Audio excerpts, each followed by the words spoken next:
So my question is about what you said earlier about Justice Ketanji Brown Jackson's qualifications for the Supreme Court, and how you mentioned that she was unable to define what a woman is, and I'd like to compare that to Justice Barrett. So Justice Jackson went to a public high school, attended an Ivy League law school, clerked for the Supreme Court, was a public defender, served on the Sentencing Commission, was a district judge, and served on the Court of Appeals. And as for Justice Barrett, she was a Supreme Court clerk, and she also sat in the Court of Appeals. And when she was being questioned by the Senate during her confirmation, she was asked to name the freedoms of the First Amendment, which she struggled with. So my question is, what makes Justice Justice Barrett more qualified than Justice Brown? So first of all, what does your shirt say? I can't see that. Trump 24 years in prison. Oh, okay, Yeah. Got it. Yeah, got it. But we could talk about that in a second. I was like seeing double. I was like, are you a Trump fan or not? Because, yeah, obviously not. Yeah, I mean, by the way, how is Ketanji Brown Jackson's Ivy League credentials impressive if she got in with affirmative action? Why is that impressive? And by the way, Amy Coney Barrett did her entire hearing without a shred of notes in front of her. You remember that? She had nothing but a notepad, all from memory. Ketanji Brown Jackson, I will just ask you, do you think it's important that one of the 9 people determining the most important interpretation of our laws knows what a woman is?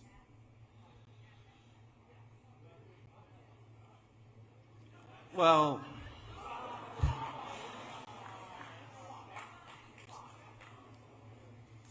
right.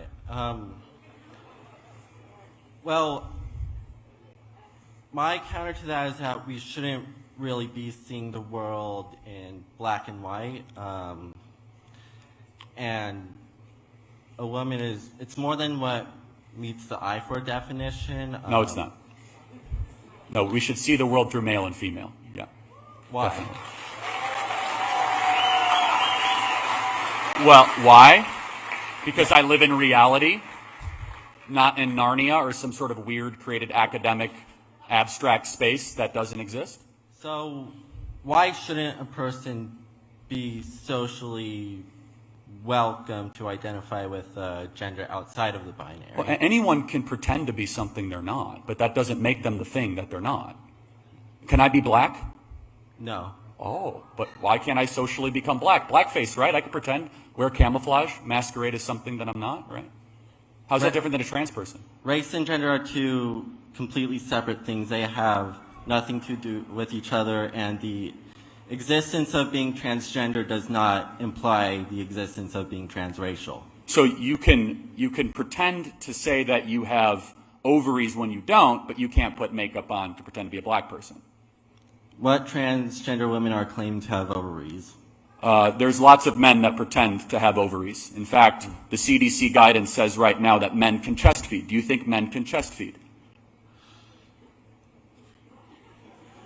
That's not the sole criterion for being. So let me ask you a question. What is a woman? A woman is someone who identifies as one. Answer the question without saying the word woman. You can't say the word woman. That's called circular reasoning. It's like saying a tree is something that looks like a tree. So I'll ask again, what is a woman?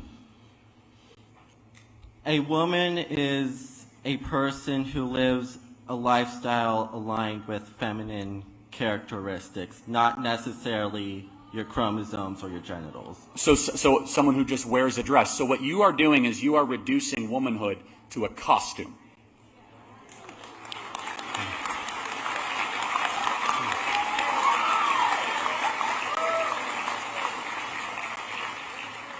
No.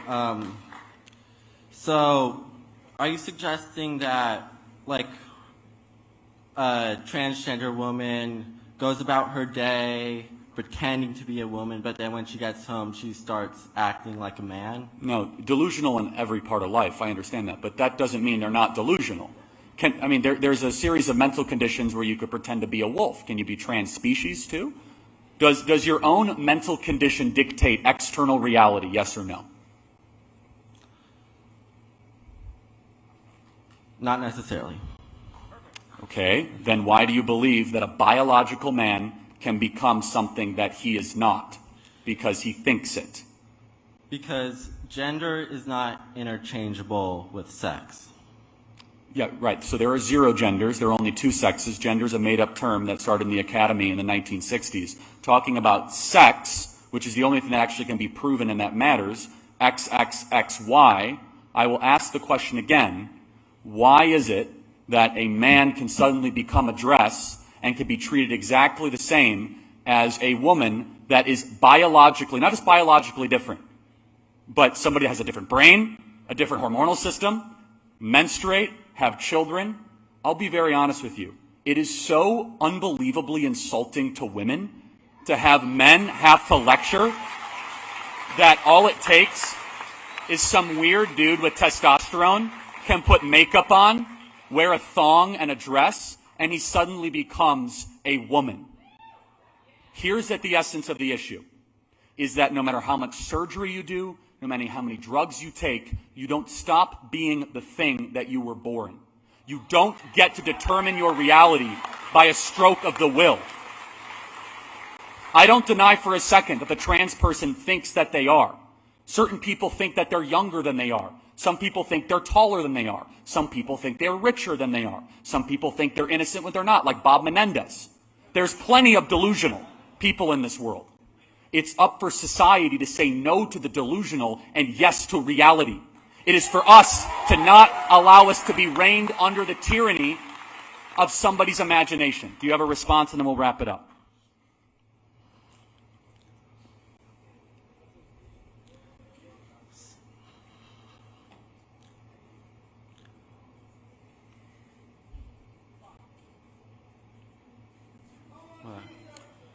I'm not going to put you on the spot. I appreciate you being here tonight. Thank you so much. Thank you. All right, next question. And give it up for him. That's not easy to do at a conservative event. I appreciate that.